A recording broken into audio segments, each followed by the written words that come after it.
Hola, bienvenidos a Paleopolítica y Cultura. Hoy vamos a hablar de un tema sobre la historia de España. Quienes no hayan estado en España o no conozcan España, existió un movimiento durante los años 30 y que todavía existe, según sé, que se llama la JONS, que es un movimiento que surgió en los años 30 como un sindicalismo tercerposicionista. Para ello tenemos hoy a Jesús Santizo, un colaborador nuestro de mucho tiempo. Hola, hola, Susito. Hola, ¿qué tal? Y nos va a explicar primero qué es lo que era, qué es exactamente el tema de las JONS, qué es lo que fue. Eh, eh, las JONS nacen en el periodo republicano español, desde el año 31 hasta el año 36, cuando estalla la Guerra Civil. Entonces, ¿qué pasa? Es un movimiento que se creó como respuesta a la insatisfacción de, sobre todo, la España rural hacia la República. Como bien sabemos, la República fue un pucherazo, y en este pucherazo se manipularon las elecciones, otorgando o declarando la República, cuando las fuerzas monárquicas fueron las que ganaron en realidad esas elecciones. Los republicanos ganaron en las grandes ciudades y tal, pero lo que es la España rural ganaron las fuerzas monárquicas. Quizá también todo esto se debe a, decirlo de una manera, a la idiosincrasia del rural español. No solo, sobre todo del norte, es decir, de Madrid hacia arriba es totalmente diferente a Madrid hacia abajo, porque el mundo rural castellano, gallego, que vamos a hablar posteriormente de la importancia que tiene, es totalmente diferente al rural andaluz, donde sí que primaba más, dentro de los labradores y dentro de los trabajadores del campo, unas ideas izquierdistas, marxistas, socialistas, anarquistas, y mientras tanto en el norte de España lo que conocemos por conservadurismo, tradicionalismo, siempre estuvo mucho más arraigado.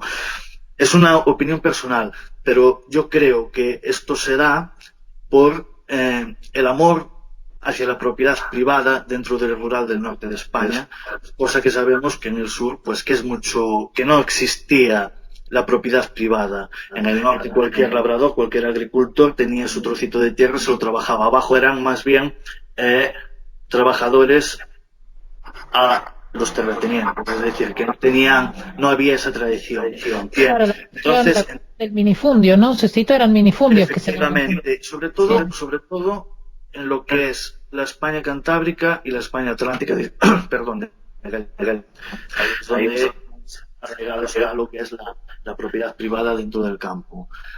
Era un capitalismo extraño, de ahí también que se da una propiedad privada.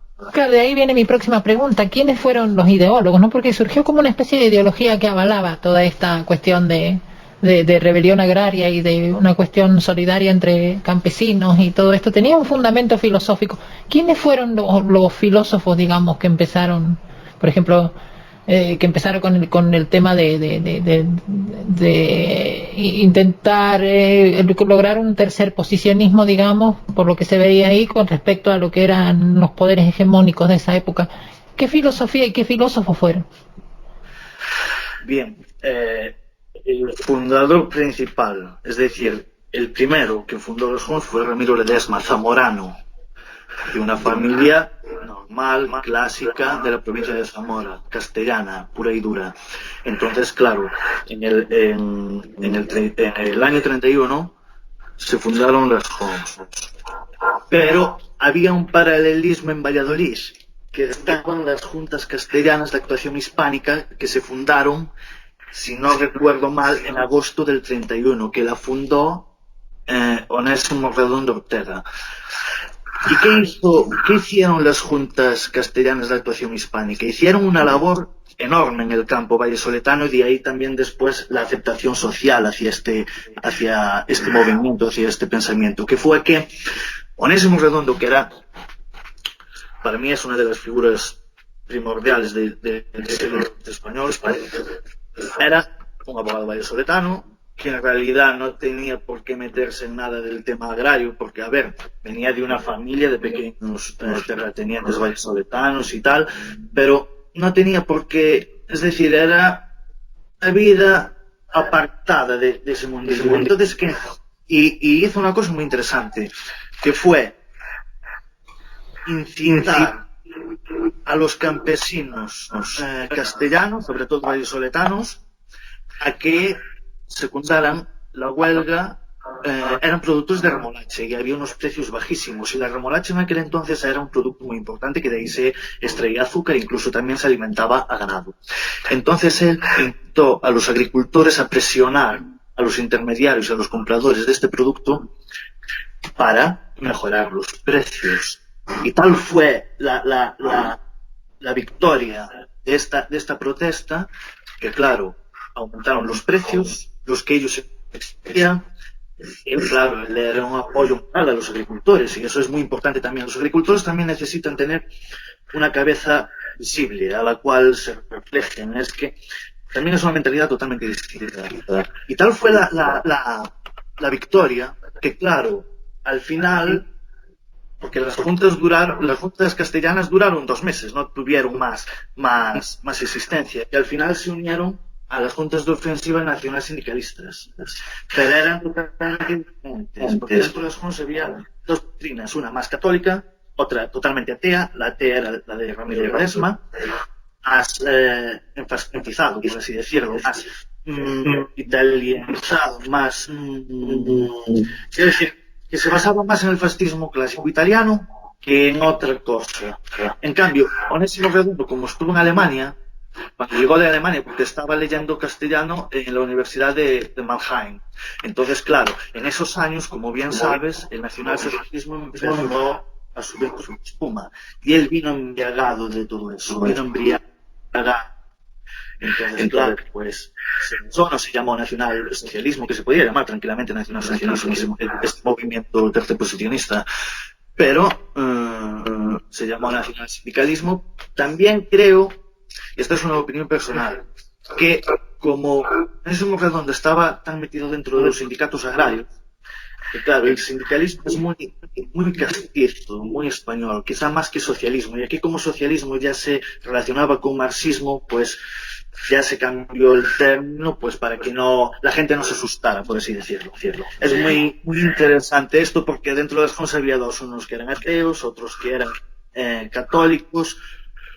Eran los 2 antirracistas y hispanistas, pero Onésimo Redondo, al venir de Alemania, ya traía dentro de sí un antisemitismo, pero un antisemitismo muy light. Tenía una crítica hacia los judíos, hacia el colectivo judío, es decir, judío igual al capitalismo, pero también tenía una crítica hacia el marxismo o hacia el socialismo, que eso es marxismo, comunismo.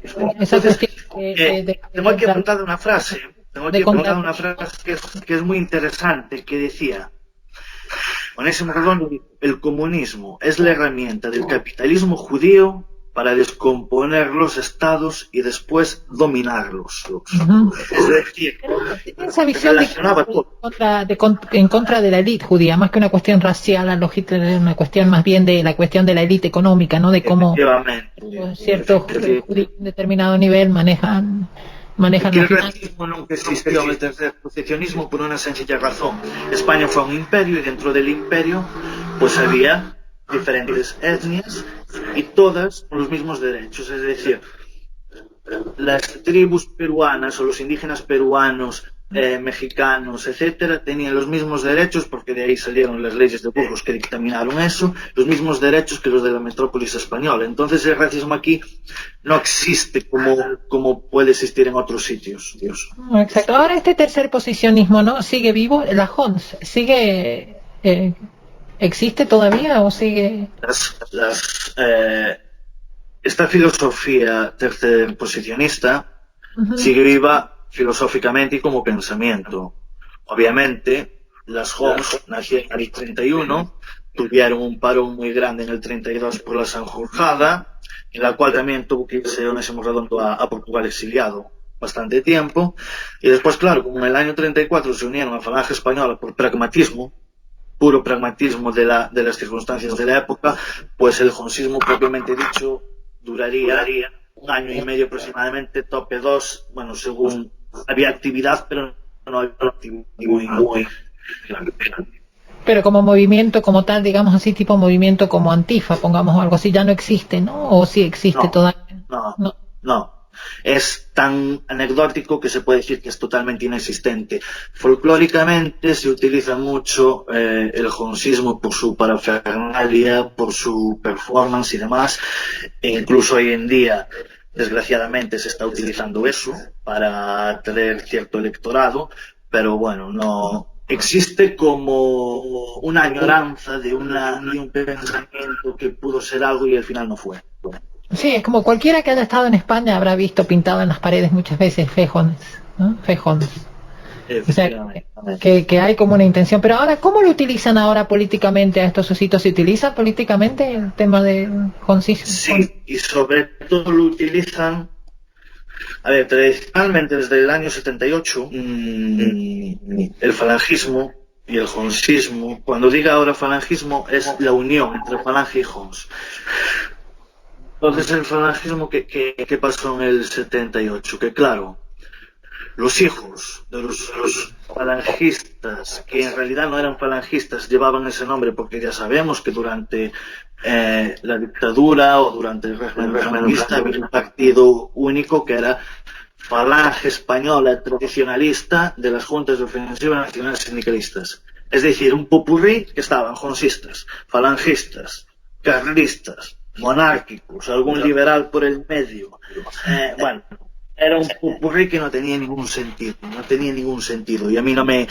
Y a ver, la Falange en realidad murió con la unificación, y las Jons murió con la unión pragmática y justificable por las circunstancias de la época con la Falange. Pero desde el 78 se utilizó mucho la Falange, sobre todo en el Partido Socialista Obrero Español se utilizó mucho la Falange, falsa, pero la Falange, dentro del Partido Socialista Obrero Español había en su mayoría hijos de miembros del movimiento, en el Partido Popular también, antes Alianza Popular y demás, y incluso el Partido Comunista o Izquierda Unida también había descendientes del movimiento oficial. No por una cuestión de familias, ¿no? Más que una cuestión ideológica por sería... cuestión de trepar y poder tener un puesto en el partido de turno, porque a ver, había mucho miedo y vámonos para donde sea, pero vámonos porque si no, no nos comemos un rosco.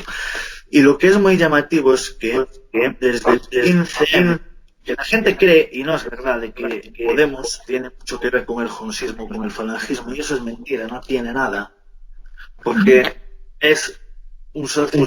Podemos es un socialismo que no defiende la propiedad privada. Por lo tanto, si no se defiende la propiedad privada, cosa que este tercer posicionismo sí que hacía, pues claro, no tiene mucha lógica. Eran católicos en su mayoría, o ateos que respetaban a los católicos y viceversa. Entonces, y Podemos es totalmente ateo, anticlerical y anti todo lo que tenga cierto olor a espiritualidad. Ahora, ¿en qué se diferencia falangismo de jonicismo?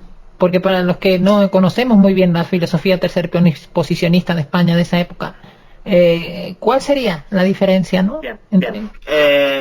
Hay una diferencia importante, hay más, pero hay una muy importante, que es que Falange Española estaba formada por la intelectualidad de la época y sobre todo por universitarios. En cambio, el jonsismo era un movimiento puramente agrario y obrero, sobre todo agrario. Y obrero no mucho, porque en las ciudades más industrializadas de España los obreros estaban intoxicados por el marxismo, pero en cambio en el rural no. Entonces había esa diferencia, jonsismo más agraristas, más pueblo llano, y en cambio Falange Española, unas élites, por así decirlo, más Es decir, ¿cómo poder explicarlo así para que una intelectualidad, pero que era consciente de los problemas que existían en el campo? Entonces también esa unión fue mucho más sencilla de poder realizar. No había rivalidad entre ellos, había más bien cooperación, corporativismo, como me gusta. Claro, de ahí que tuvieran buena relación, por ejemplo, con los anarquistas, según se dice, ¿no? Tenían una cierta buena... Es que las Homs, una gran parte de las bases proviene del anarquismo de la CNT. Claro, la cuestión sindicalista, obviamente. Además, mira, hay una anécdota muy buena, que por ejemplo, decimos de que la bandera roja negra, falange, una de las flechas que es de falange, y es propiamente jonsista, no es falangista. Falange puso la camisa azul y puso otra serie de emblemas. En cambio, las Jons fue quien puso la bandera y el yugo y las flechas, que viene de los Reyes Católicos, como bien sabemos. Y pasa una cosa, Jiménez Caballero, que fue el que ideó la bandera, la ideó verticalmente, los colores verticales en vez de transversales como los del CNT, porque pasando por delante de una sede de la CNT que había poco viento, vieron la bandera caída y se inspiró en ese orden de colores, y de ahí pues crearon este símbolo, esta bandera. Y además pues había muchos anarquistas importantes dentro del jonsismo. Mira, aquí tengo apuntado, por ejemplo, Sotomayor de Madrid, sobre todo en Madrid. Sotomayor era un anarquista ferviente, lo que pasa es que por pragmatismo y además lo unían el sindicalismo. Estaba el sentido del Estado nacional y el pensamiento del nacionalismo, que no gustaba mucho a los anarquistas, como todos bien sabemos. Pero bueno, como esa época había unas circunstancias especiales, pues el pragmatismo también funcionó bastante para facilitar ciertas adhesiones y ciertas unificaciones. Ahora, ¿en qué relación tenían con los liberales? Tanto el jonsismo como el fascismo español o el falangismo. ¿Qué relación tenían con los liberales? ¿Cómo se llevaban con los liberales? Se llevaban a matar. Y daba igual que fueran liberales católicos, que fuesen conservadores, se llevaban a matar porque consideraban, tal y como puede llegar a pasar hoy en día salvando las distancias, consideraban que los liberales vivían acomodados dentro del sistema democrático y que simplemente era charlatanería que solo beneficiaban a ellos mismos. Pero bueno, no es de extrañar de que hubiera ese odio férreo al liberalismo, porque sabemos de que el liberalismo español no trajo nunca nada bueno.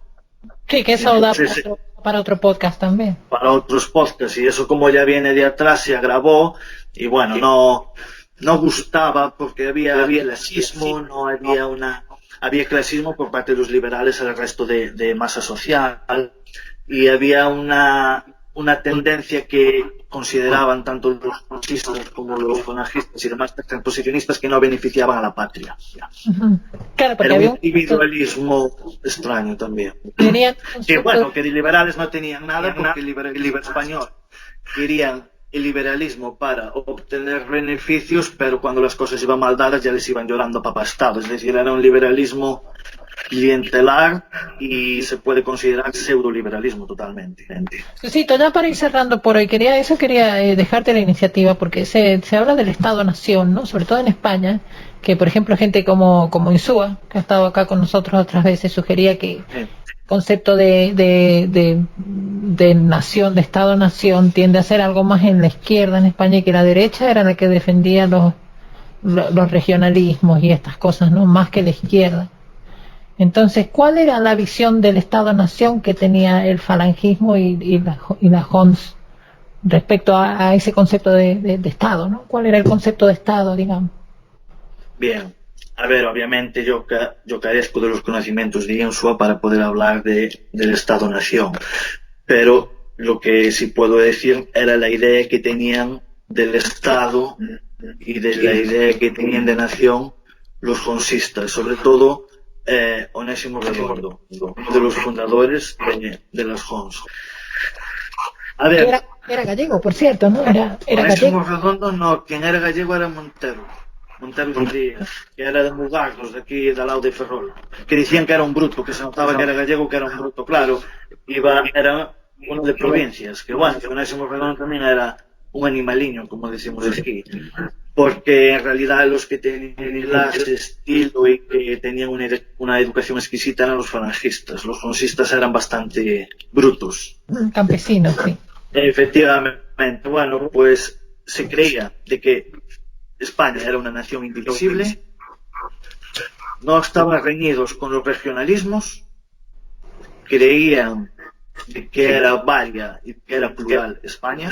Hay escritos de que, por ejemplo, Ledesma Ramos te lo refleja en escritos suyos, conforme él no tiene nada en contra de las lenguas regionales, las hablas, como decía, de las regionales, y que no tenía nada en contra de la diferenciación regional, siempre y cuando, y esto también lo compartía José Antonio también Onésimo, siempre y cuando esto no fuera un riesgo para la Unión Española y que no se utilizara como herramienta para iniciar un proceso separatista. Eso era muy importante para ellos. Ellos creían de que era plural y de que era varia España, pero siempre y cuando no fuera un riesgo para la Unión Nacional. Una nación que es España. Para ellos.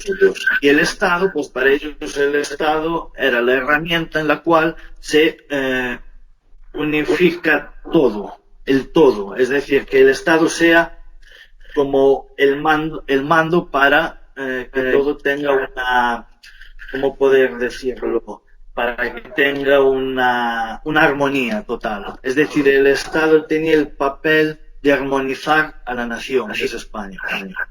Perfecto, Susito. Mira, vamos a dejar para la próxima semana tercer posicionismo, ¿te parece? Perfecto. Y vamos ya al aspecto quizás más filosófico de qué es la tercera posición y cuántas hay, cómo ahora pueden surgir o no otras formas de tercer posicionismo. Si me permites, quiero hacer una crítica total al máximo engaño político y a la máxima estafa política que se llama Vox. Que no se dejen engañar por Vox, que la gente no se deje engañar por esa panda de incompetentes y de inútiles, que se abrazan al discurso obrerista cuando su líder, Abascal, no tiene ni un puñetero día cotizado, que vivió de la servidumbre de toda la vida. Que no se dejen engañar por el argentino Ortega Smith, que va enarbolando la bandera española ya por donde va. Y que no se dejen engañar por el matrimonio aristócrata de Montero y de Espinosa, de Monasterio de Espinosa. Porque y además otra cosa, el otro día, que es lo que más me fastidia, que hablaron de crear un sindicato igual al que planteaban las JONS. Un sindicato vertical y legalizar los sindicatos partidistas y crear un sindicato vertical. Que no se deje engañar la gente, porque esta gente no es tercerposicionista, son liberales. Lo que pasa es que utilizan este discurso que todavía está muy dentro de la sociedad española para conseguir réditos políticos. Por lo tanto, que no se dejen engañar y que los ignoren, porque son una estafa. Ahora, Susito, ¿quién? Entonces, si no Vox, ¿quién? ¿Quién está más cerca de representar políticamente hoy en día en España algo como el falangismo y la JONS? Nadie. Nadie. Nadie, pero es que todos lo utilizan, todos utilizan eso, porque eso es algo que atrae a la gente, porque gusta. Hombre, ¿quién no quiere escuchar de que hay que legalizar a los sindicatos cuando se gastaban el dinero de los parados en lo que no debían sus fiestas?